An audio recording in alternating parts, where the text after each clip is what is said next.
দর্শক, কয়েক দফা দাবি নিয়ে কারওয়ান বাজার মোড়ে আবারও জড়ো হয়েছে মোবাইল ফোন ব্যবসায়ীরা। এ সময় পুলিশ তাদের সরিয়ে দিতে গেলে পরিস্থিতি আবার উত্তপ্ত হয়ে ওঠে। পরিস্থিতি নিয়ন্ত্রণে পুলিশ 7টি সাউন্ড গ্রেনেড নিক্ষেপ করেছে, ছোড়া হয়েছে টিয়ার গ্যাস। এতে ব্যবসায়ীদের সঙ্গে পুলিশের ধাওয়া পাল্টা ধাওয়ার ঘটনা শুরু হয় এবং দুপুর 1:30টা থেকে থেমে থেমে এই সংঘর্ষ হয়।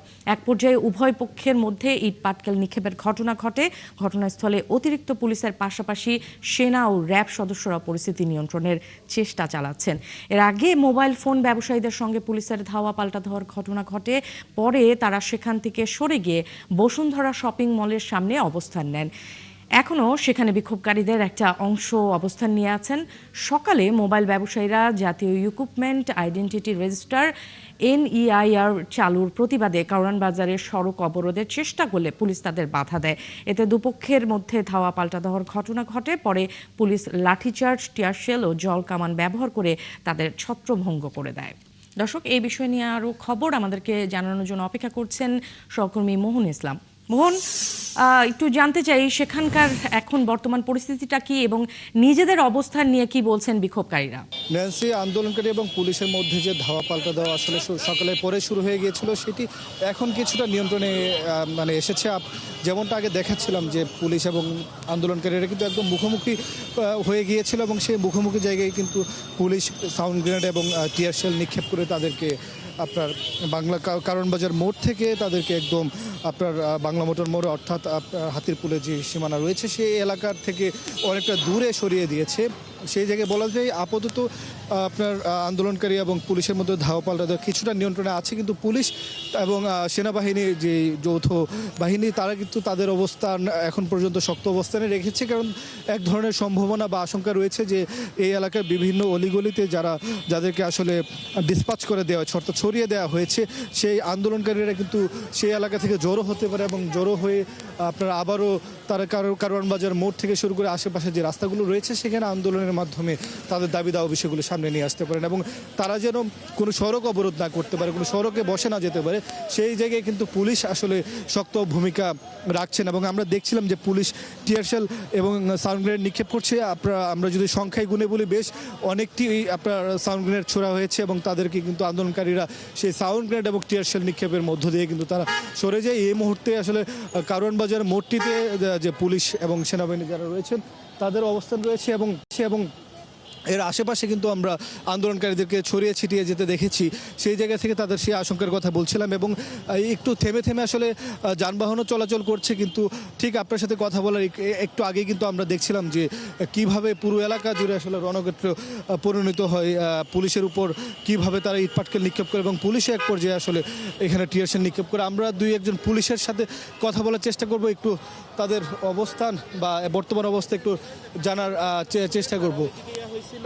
আপনার সাথে যদি একটু কথা বলি যে এই মুহূর্তে এখনকার কি অবস্থা রয়েছে এবং আন্দোলনকারীদেরকে কি সম্পূর্ণ নিয়ন্ত্রণে আনা গিয়েছে?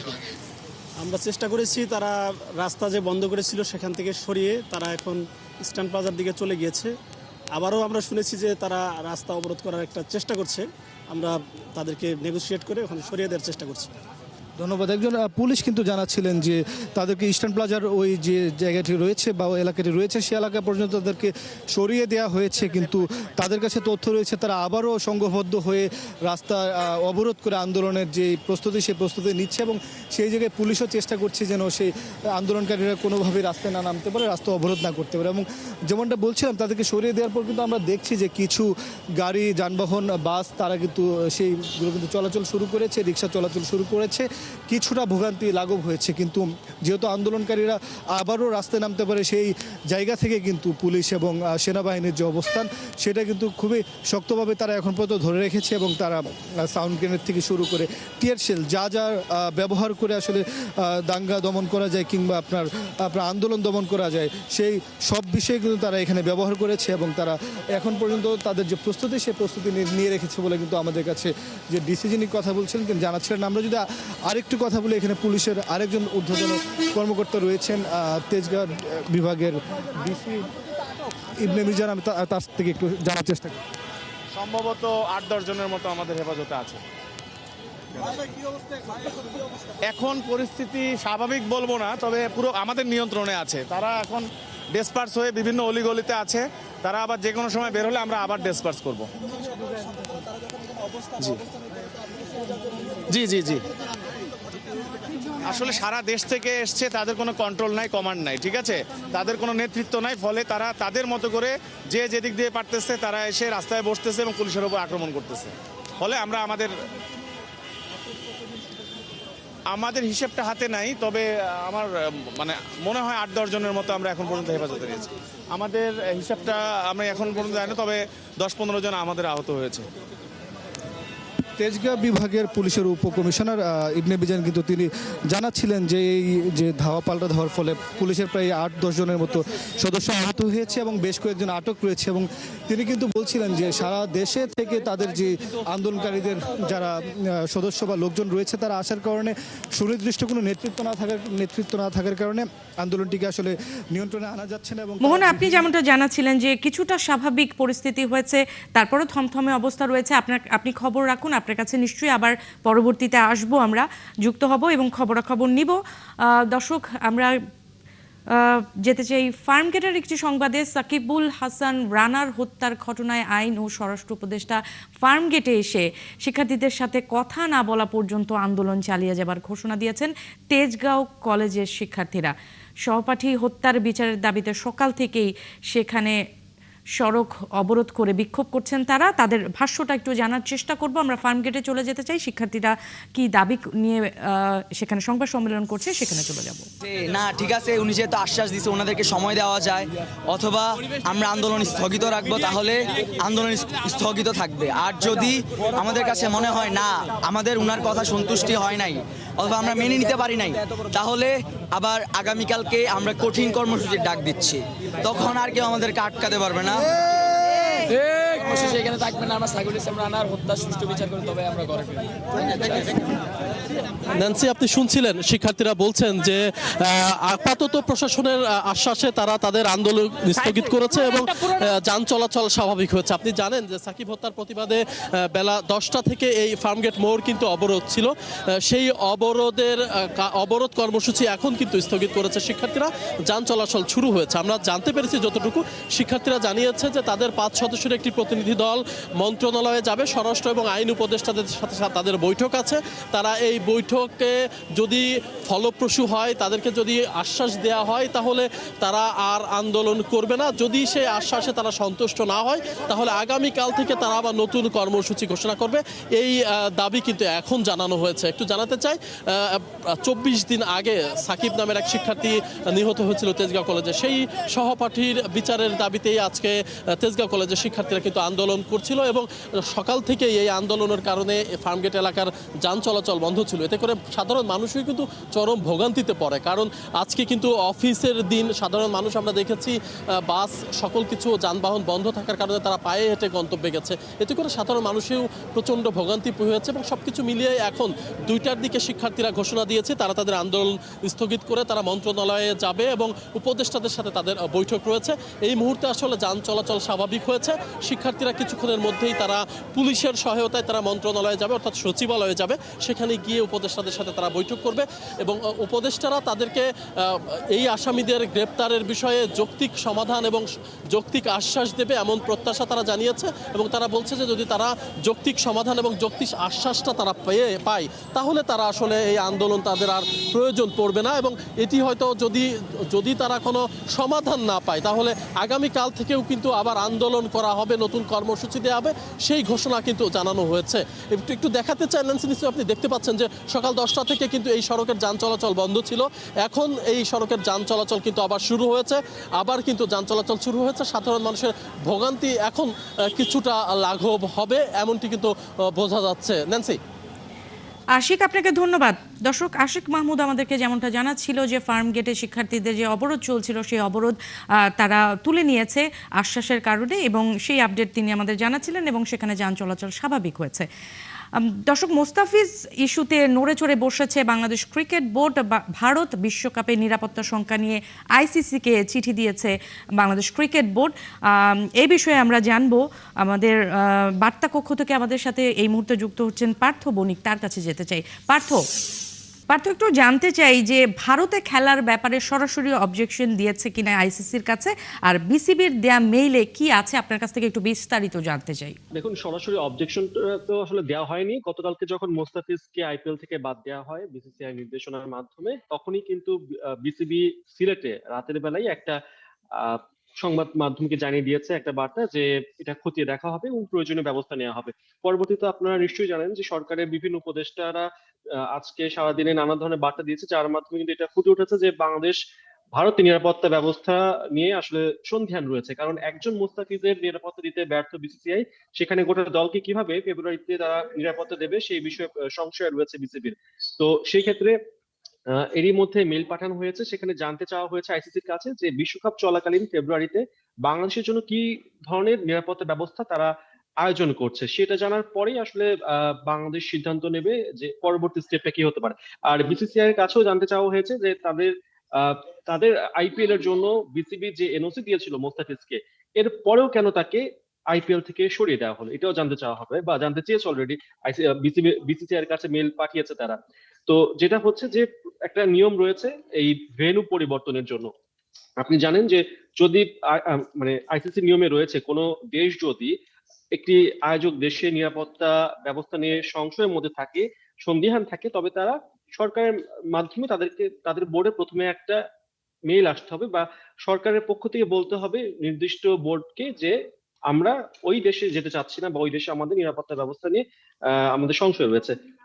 এরপরে সেই বোর্ড আইসিসির কাছে তাদের যে সরকারের যে বার্তা রয়েছে সেটি তুলে ধরবে। এর প্রেক্ষাপটে যদি আইসিসি দেখে যে ওই আয়োজক দেশে নিরাপত্তা নিয়ে আসলে ঘাটতি রয়েছে ব্যবস্থা নিয়ে, তাহলে তারা ভেন্যু চেঞ্জ করার জন্য পরবর্তী স্টেপটা নেয়। অর্থাৎ বাংলাদেশ যে মেলটি পাঠিয়েছে এটা আইসিসি এখন খতিয়ে দেখবে। এরপরে যদি আইসিসি মনে করেছেন না বাংলাদেশের নিরাপত্তা ব্যবস্থা সেখানে ঘাটতি হতে পারে, তাহলে তারা সেই ম্যাচগুলো শ্রীলঙ্কায় সরিয়ে নেবে। এখন পর্যন্ত বিষয়টা এইখানেই রয়েছে। পার্থ, আপনাকে ধন্যবাদ। দর্শক, পার্থ আমাদেরকে জানাচ্ছিলেন বিসিবির পক্ষ থেকে ভারতকে যে মেইল দেওয়া হয়েছে সেই মেইলের বিস্তারিত আমাদেরকে জানাচ্ছিলেন মোস্তাফিজ ইস্যুতে। এদিকে আইপিএল খেলায় রাজনীতি আনা উচিত হয়নি বলে মন্তব্য করেছেন তথ্য উপদেষ্টা সৈয়দা রেজওয়ানা হাসান। কোন যুক্তিতে মোস্তাফিজকে আইপিএল থেকে বাদ দেওয়া হয়েছে তার আইনি ভিত্তি যাচাইয়ের কথাও জানান তিনি। যদি আইপিএল এর কথায় আসে, বিষয়টা হচ্ছে যে খেলাটা যদি খেলার জায়গায় আমরা রাখতে পারতাম খুবই ভালো হতো, কিন্তু আনফর্চুনেটলি খেলাটার মধ্যে রাজনীতি নিয়ে আসা হয়েছে। দুইটা দেশের মধ্যে যদি রাজনৈতিক টেনশন থাকেও বলে যে সাংস্কৃতিক এক্সচেঞ্জ, খেলাধুলা এগুলোর মাধ্যমে এটা কমিয়ে আনা যায়। এখানে দেখা গেল সম্পূর্ণ উল্টো কাজটা করা হয়েছে। বাংলাদেশের একটা খেলোয়াড়কে নিশ্চিত করার পরে তাকে রাজনৈতিক যুক্তিতে, যেটা আমরা পত্রপত্রিকায় দেখেছি, বলা হচ্ছে যে ওকে নেওয়া হবে না। তো এইরকম সিদ্ধান্তের প্রেক্ষিতে আমাদের দেশের জনগণেরও তো মনে একটা আঘাত লাগে, তাদের মধ্যেও একটা প্রতিক্রিয়া হয়। সেরকম জায়গায় আমাদেরকেও একটা অবস্থান নিতে হবে। আমরা সেই অবস্থানের আইনগত ভিত্তি এবং প্রক্রিয়া যাচাই বাছাই করছি এবং করার পরে আমরা একটা বিফিটিং পদক্ষেপ গ্রহণ করব। এটা কি খেয়াল খুশি নাকি? বিশ্বকাপের ভেন্যু বদল নিয়ে ভারতীয় ক্রিকেট বোর্ডের মন্তব্য। মুস্তাফিজ ইস্যুতে এখনো উত্তাল বাংলাদেশ ভারত। যুব ও ক্রীড়া উপদেষ্টার ভারত থেকে বাংলাদেশের বিশ্বকাপ ভেন্যু সরিয়ে নেওয়ার নির্দেশনার পর এবার মুখ খুলেছে বিসিবিআই। পিটিআই এর বরাত দিয়ে জানিয়েছে বিশ্বকাপে ভেন্যু বদল চাইলেই সম্ভব নয়। কোহিনুর কণার রিপোর্ট। মোস্তাফিজ ইস্যুতে টকবগিয়ে ফুটছে দেশ। ক্রিকেট প্রেমিক, খেলোয়াড়, নেতৃত্বস্থানীয় এক হয়েছে সবাই। আইপিএলে মুস্তাফিজকে নিয়ে যা হয়েছে সেটা ন্যাক্কারজনক জানিয়েছেন সংস্কৃতি উপদেষ্টা। এদিকে যুব ক্রীড়া মন্ত্রণালয় থেকে এসেছে কড়া বার্তা। মুস্তাফিজুর ইস্যুতে বাংলাদেশ নিয়েছে পাল্টা স্টান্স। ক্রীড়া উপদেষ্টার সাফ কথা, অন্যায়ের সাথে নয় কোনো সমঝোতা। এক মুস্তাফিজকে যদি নিরাপত্তা দিতে ব্যর্থ হয় ভারত, তবে গোটা দল সে দেশে খেলতে যাবে কোন নিশ্চয়তায়? তাই তো বাংলাদেশ ক্রিকেট বোর্ডকে দেয়া হয়েছে নির্দেশনা। ভারত নয়, টি-20 বিশ্বকাপে বাংলাদেশ নিজেদের প্রথম পর্বের 3 ম্যাচ খেলতে চায় শ্রীলঙ্কায়। এই যখন হাল, তখন ভারতীয় ক্রিকেট বোর্ড থেকে এসেছে আপডেট। ভারতীয় সংবাদ সংস্থা পিটিআই জানিয়েছে ভেন্যু পরিবর্তন রীতিমতো নাইটমেয়ার। বিসিসিআই সূত্র বলছে কারো খেয়াল খুশি মতো হঠাৎ করে ম্যাচের সূচি বদলানো যায় না। এটা লজিস্টিক দিক থেকে ভীষণ চ্যালেঞ্জিং। প্রতিপক্ষ দলগুলোর বিমানের টিকিট, হোটেল সবকিছুই আগে থেকেই বুক করা থাকে। এদিকে বিশ্বকাপের সব দিনেই 3টা করে ম্যাচ, এর মধ্যে একটা ম্যাচ শ্রীলঙ্কায়। তাই মুখে বলা যতটা সহজ, বাস্তবে করা ঠিক ততটাই কঠিন, এমনটাই জানিয়েছে বিসিসিআই। বিশ্বকাপের বাকি 1 মাস, এ সময় আসলেই কি সম্ভব ভেন্যু বদল? কি বলছে আইসিসির নিয়ম?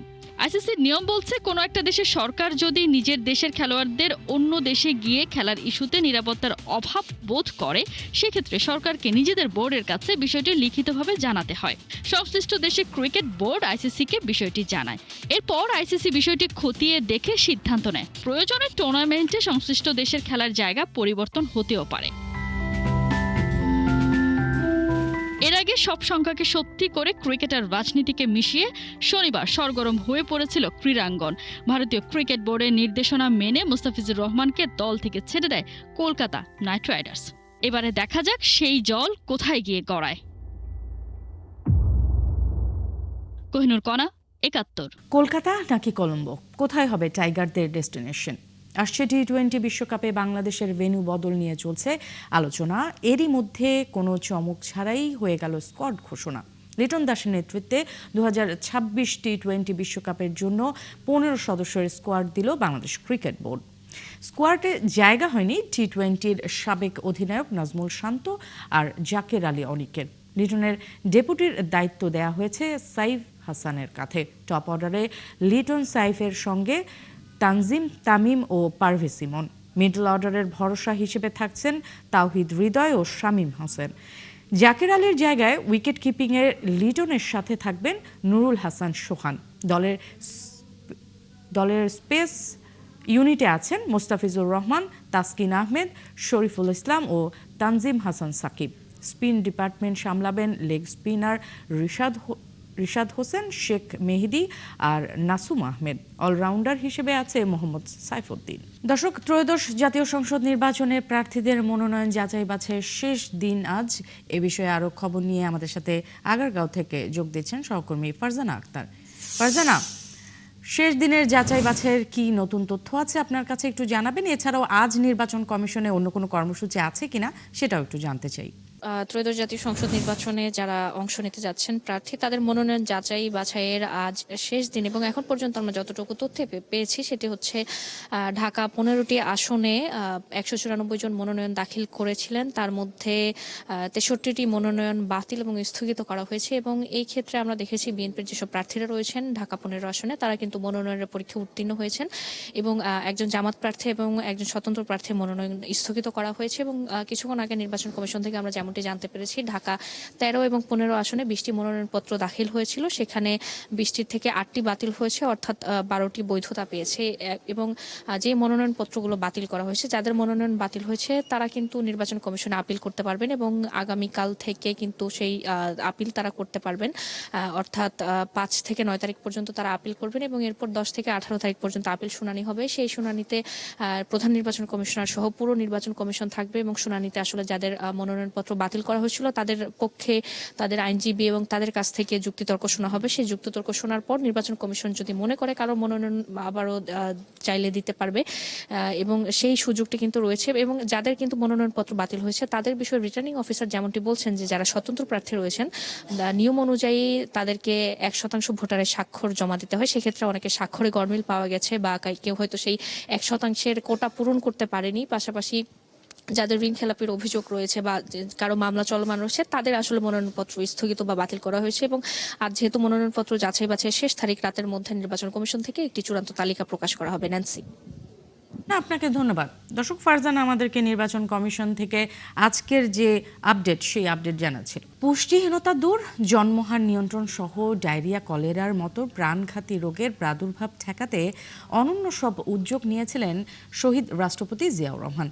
তার দেখানো পথে স্বাস্থ্য খাতের বহুমুখী উন্নয়নে গুরুত্বপূর্ণ অবদান রাখেন খালেদা জিয়া।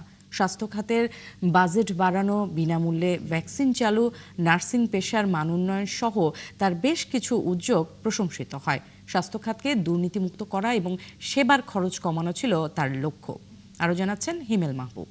স্বাস্থ্যই সকল সুখের মূল কালজয়ী এই স্লোগানকে ধারণ করে শহীদ প্রেসিডেন্ট জিয়াউর রহমান সুখী সমৃদ্ধ বাংলাদেশের স্বপ্ন দেখেছিলেন। ন্যূনতম চিকিৎসার ব্যবস্থা করতে কাজ করেছেন আমৃত্যু। তারই দেখানো পথে স্বাস্থ্য খাতকে এগিয়ে নেন সাবেক প্রধানমন্ত্রী বেগম খালেদা জিয়া। প্রথম মেয়াদে ক্ষমতায় এসে এই খাতের বাজেট বরাদ্দ বাড়ান তিনি।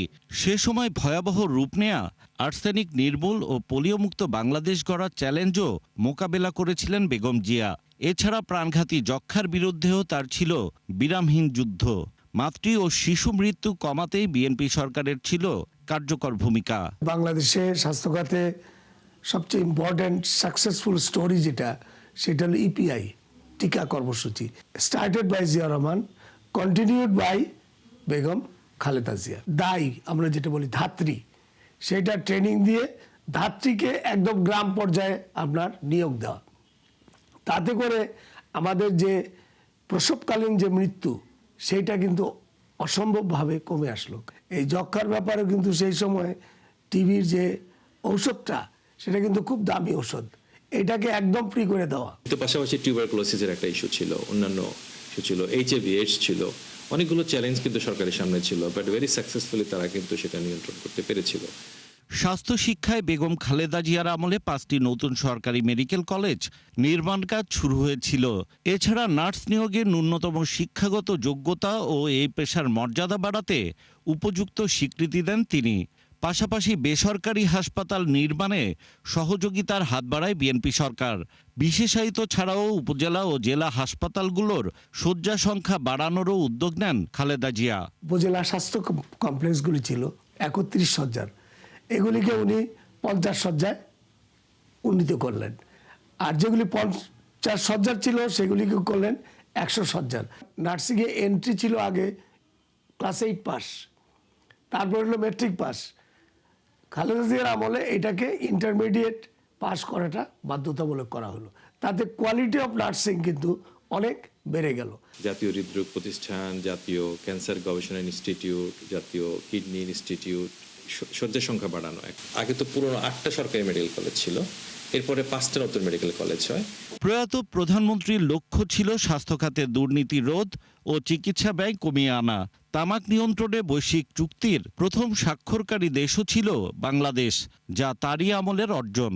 স্বাস্থ্য খাতে অনিয়ম এবং দুর্নীতি বন্ধ করতে হবে সবার আগে। এটা 70% টাকা আউট অফ দ্য পকেট, এইটাকে মোকাবেলা করার জন্য স্বাস্থ্য খাতে বরাদ্দ বৃদ্ধির একটা পরিকল্পনা ওনার ছিল। স্বাস্থ্যসেবায় রোগীদের খরচ কমানো ছিল সাবেক প্রধানমন্ত্রী খালেদা জিয়ার স্বপ্ন। বিএনপি আগামীতে সরকার গঠন করতে পারলে তার সেই স্বপ্ন কতটুকু বাস্তবায়ন হয় সেটি এখন দেখার পালা। হিমেল মাহবুব, 71, ঢাকা। 2025 সালে সড়ক দুর্ঘটনায় 9,111 জন নিহত হয়েছেন, যা 2024 সালের তুলনায় 6.94% বেড়েছে। রবিবার ঢাকার রিপোর্টার্স ইউনিটিতে এক সংবাদ সম্মেলনে এসব তথ্য জানিয়েছে বাংলাদেশ যাত্রী কল্যাণ সমিতি। এতে আরও জানানো হয় 2025 সালে 6,729টি সড়ক দুর্ঘটনায় 9,111 জন নিহত হয়েছেন। আহত হয়েছেন 14,812 জন। 2025 সালে সড়ক ছাড়াও নৌ দুর্ঘটনায় 158 জন এবং রেলপথে 485 জন প্রাণ হারিয়েছেন। চলতি বছরও দুর্ঘটনায় শীর্ষে রয়েছে মোটরসাইকেল। 2025 সালে সারা দেশে মোটরসাইকেল দুর্ঘটনায় প্রাণ হারিয়েছেন 2,983 জন। এছাড়া সারা দেশে 3 হুইলার দুর্ঘটনার প্রকৃত চিত্র গণমাধ্যমে উঠে আসছে না বলেও জানানো হয় সংবাদ সম্মেলনে। 2,493টি মোটরসাইকেল দুর্ঘটনায় 2,983 জন নিহত হয়েছে এবং 2,219 জন আহত হয়েছে। সড়ক, রেল ও নৌপথে সর্বমোট 7,369টি দুর্ঘটনায় 9,754 জন নিহত হয়েছে, 15,096 জন আহত হয়েছে। বাংলাদেশের অন্যতম বড় উপজেলা ফটিকছড়ি। এই উপজেলার নারী ভোটাররা একটি অবাধ, সুষ্ঠু ও অংশগ্রহণমূলক নির্বাচনের অপেক্ষায় রয়েছেন। তাদের আশা, নির্বাচিত সরকার নারীদের দেশের উন্নয়নে সমান অংশীদার হিসেবে গণ্য করবে। এস এম মোর্শেদ মুন্নার তথ্য, ছবিতে প্রতিবেদন। ফটিকছড়ি উপজেলায় প্রথমবারের মতো ভোটার হওয়া জান্নাত, তুষ্টি আর প্রেমা দাসদের মতো কলেজ পড়ুয়ারা এমন একটি বাংলাদেশের স্বপ্ন দেখেন যেখানে একটি অবাধ, সুষ্ঠু ও নিরপেক্ষ অংশগ্রহণমূলক নির্বাচন অনুষ্ঠিত হবে। এই উপজেলার নারীদের প্রত্যাশা, আসন্ন নির্বাচনে সাধারণ মানুষ যেন কোনো ভয় ভীতি ছাড়াই সুশৃঙ্খল পরিবেশে তাদের ভোট দিতে পারে। এমন একটি সরকার আসুক যাদের কাছে সবাই তাদের অধিকারের কথা বলতে পারবে এবং অধিকারের লক্ষ্যে লড়তে পারবে। সমান কাজের বিনিময়ে তারা সমান মর্যাদাটুকু পাচ্ছে না। আমি চাই এই সব দূরীভূত হবে এবং ধর্ম, বর্ণ এবং লিঙ্গভেদ ভুলে যাতে সমান অগ্রাধিকার নারীরা পায়। বাংলাদেশে এমন একটি নির্বাচন চাই যেখানে আমাদের সমাজের নারীরা নিরাপত্তা পাবে। নির্বাচিত সরকার নারীদের কেবল সুবিধাভোগী নয়, বরং দেশের উন্নয়নের সমান অংশীদার হিসেবে গণ্য করবে, এমনটাই প্রত্যাশা এলাকার নারীদের। যেখানে তথ্য প্রযুক্তির শিক্ষায় শিক্ষিত হয়ে নারীরা দক্ষ মানব সম্পদে পরিণত হবে। নারী হিসেবে এমন একটি সুন্দর এবং সুষ্ঠু নির্বাচন চাই যেখানে আমাদের অধিকার, নিরাপত্তা এবং উন্নতির বিষয়গুলো অগ্রাধিকার পাবে। দুর্নীতিমুক্ত একটি সমাজ গঠন করতে হবে। নারীকে অবশ্যই তথ্য প্রযুক্তি নির্ভর দক্ষ মানব সম্পদে তৈরি করতে হবে। এলাকার অন্যান্য পেশাজীবী নারীরাও চান ঘরে, বাইরে এবং কর্মক্ষেত্রে পূর্ণ নিরাপত্তা। বিশেষ করে সমাজ থেকে ধর্ষণ, নারী নির্যাতন এবং বাল্যবিবাহের মতো সমস্যাগুলো কঠোরভাবে প্রতিরোধ করা হবে, এমন অঙ্গীকার চান তারা। নারী পুরুষ সমান অধিকার, কিন্তু প্রত্যেকের যোগ্যতা মোতাবেক যাতে প্রত্যেকটা কাজে তারা সফল হতে পারে, এই আশাবাদ ব্যক্ত করছি। নারী পুরুষের সমতা মর্যাদা নিশ্চিত হলে একটি ন্যায়ভিত্তিক, টেকসই, সমৃদ্ধ রাষ্ট্র গড়ে উঠবে। ফটিকছড়ির বিভিন্ন শ্রেণী পেশার নারীদের প্রত্যাশা একটি দুর্নীতিমুক্ত সমাজের, যেখানে নির্বাচিত প্রতিনিধিরা সব বিষয়ে জবাবদিহিতার আওতায় আসবে। হাসিবা আলী বর্ণা, ৭১। দেশের খাদ্য পরিস্থিতি বর্তমানে সন্তোষজনক, এমন মন্তব্য করেছেন খাদ্য উপদেষ্টা আলী ইমাম মজুমদার। জানান, এবারের খাদ্য মজুদ গেল ৬ বছরের মধ্যে সর্বোচ্চ। সকালে সচিবালয়ে উপদেষ্টা বলেন, বর্তমানে চাল, গম, ধানের মোট মজুদ ২০,২৭,৪২০ মেট্রিক টন। এখানে ২০,২৭,৪২০ টন। এর মধ্যেই কিন্তু টার্গেট অতিক্রম করেছি। ধান করেছি ১,৩১,০০০ মেট্রিক টন, সিদ্ধ চাল করেছি ৭,৩২,০০০ মেট্রিক টন, আতপ চাল করেছি ৫৭,৫৯৬ মেট্রিক টন। তো এই তথ্যগুলি আপনাদের জানানোর অর্থ হচ্ছে যে আল্লাহর রহমতে আমাদের খাদ্য পরিস্থিতি সন্তোষজনক। দর্শক, চলছে সংবাদ সংযোগ সরাসরি সংবাদ অনুষ্ঠান দেখতে চোখ রাখুন ৭১-এর ফেসবুক পেজে এবং সাবস্ক্রাইব করুন ৭১-এর ইউটিউব চ্যানেলে। থাকুন ৭১-এর সাথেই।